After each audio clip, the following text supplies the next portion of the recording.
G'day guys, my name's Taz, and today we're going to install the 40-tooth rear sprocket on Project Gilby, the budget bobber build. To reduce the dodge factor, I've actually pulled the lift out of the shed and I've used a tie down to secure it. So its front wheel is still on the ground, back wheel's off the ground. Just thought it was a little bit more necessary because I was taking the back wheel completely off. The sprocket I'm using is a JT 40-tooth, and that will mean that it will have a 17 front, 40-tooth back. It's about 15% taller gearing than standard, and it will make a tremendous difference. Previously I've had a V-Star as my first bike a very long time ago, or a Virago 250. In Australia it was called a V-Star 250. I had a V-Star 250 and I put 17 to 38 gearing on it and it was magic. These days I ride more in the hills and the back roads, so I've just gone 1740 to give it just a little bit more oomph up the hills.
So guys, this is the 40-tooth rear sprocket swap on Gilby the XV250 budget bob build.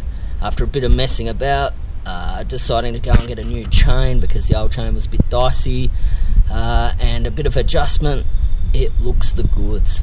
Real happy with it, and hopefully it really does liven up this great little motorcycle. Let me go get some gear on and I will be back with you in a second. Go for a ride and we'll do a vlog, and I'll just commentate on how this gearing changes the nature of this little bike. Back in a second. So, g'day guys. Alright Taz. Project Gilby. Budget bobber build. With the 40-tooth sprocket swap on the back. With the 17-tooth sprocket swap on the front. Out for a test ride.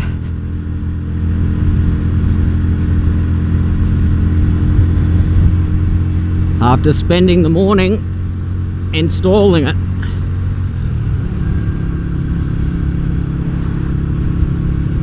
So already it's apparent you need to slip the clutch just a little bit more than what you do using the granny gear 1645 that's standard, which if it was your very first time on a motorcycle, it may create some annoyance. You might stall a little bit more frequently, but I think anyone that's had anything more than a few weeks of experience possibly wouldn't even notice it.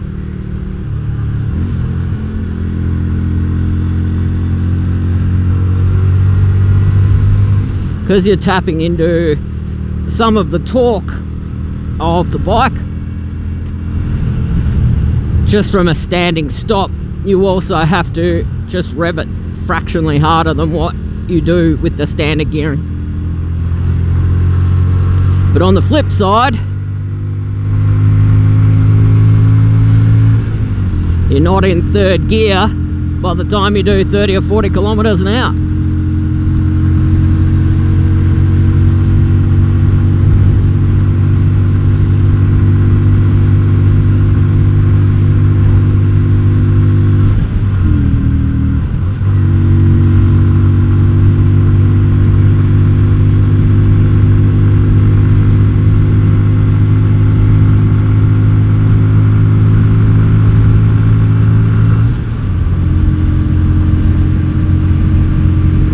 So what it seems to have created is a situation where your first 4 gears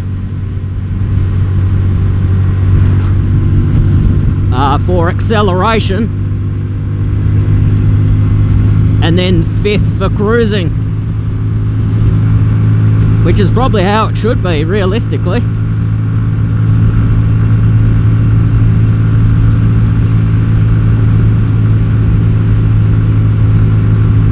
So it's pretty effortlessly cruising along at 100 in 4th.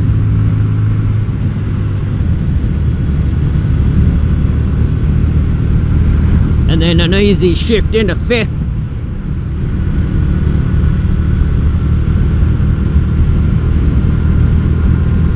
For cruising.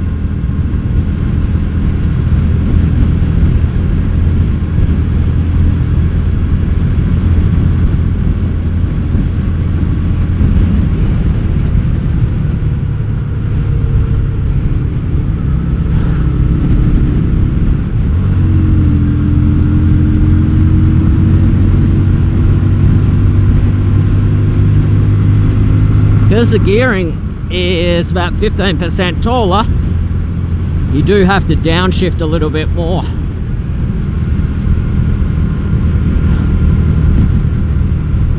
You can't just leave it in 5th and treat it like an automatic. So you just have to downshift more frequently because everything is significantly lower in the rev range.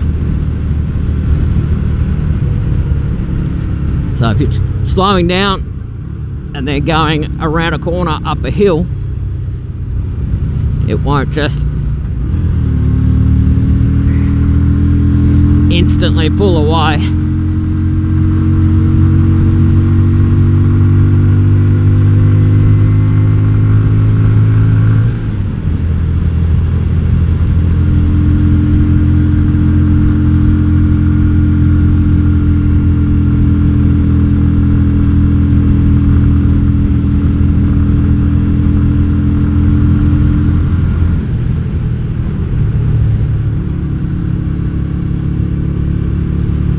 So if you're a real big bloke, this gearing swap may actually be too tall for you, and it might pay just to go with the 17 front, which makes the bike much more versatile. But if your bike's in good fettle, you're physically fairly small and light, like Mrs. I Ride does,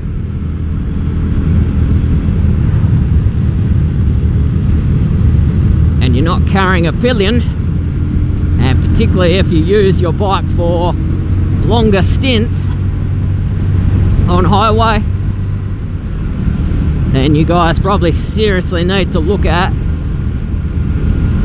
making the gear ratio on your XV250 taller.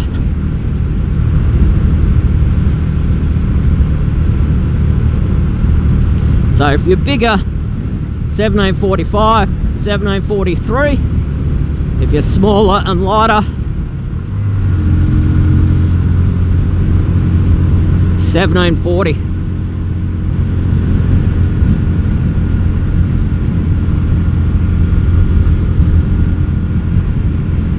With 1740, you will have to modify your chain. Standard chain length, I believe, is 114 links. And for 1740, I needed 112. And that put the adjustment perfect. Gives me ample adjustment as the chain stretches.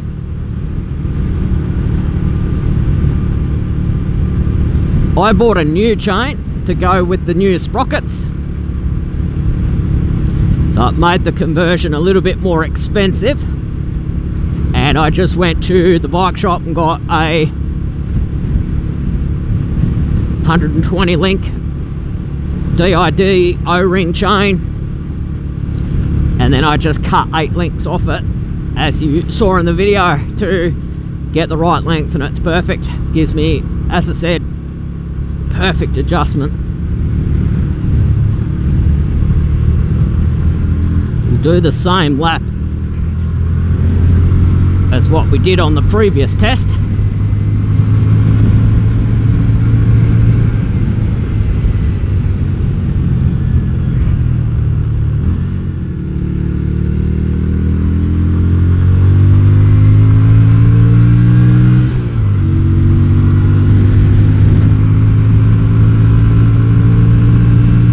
As far as the acceleration goes, I actually think there's that much difference, to be honest. I mean, in theory it's going to be slower accelerating, but because you're pulling lower in the rev range, more in the torque curve, actually doesn't seem to make that much difference.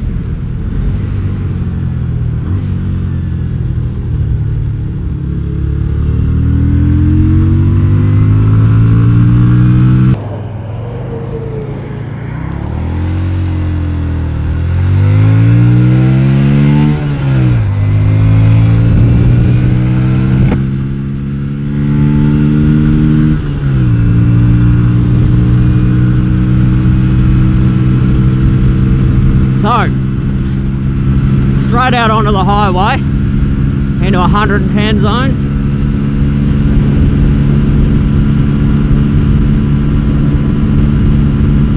Jumped into traffic pretty easily.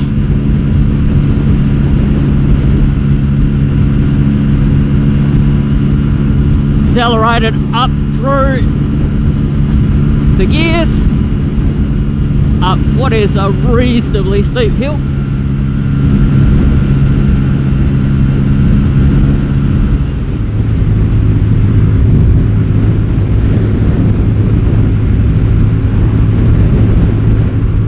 And then into 5th to cruise.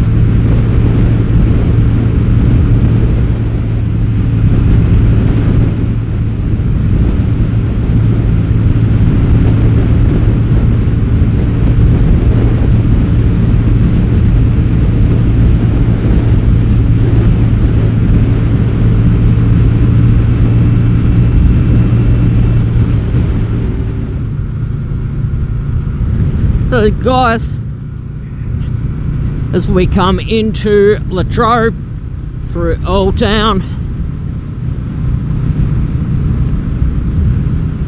I will leave you there with the 40-tooth rear sprocket swap on the XV250 budget bobber build. My name's Alright Daz, of course. Holy shit.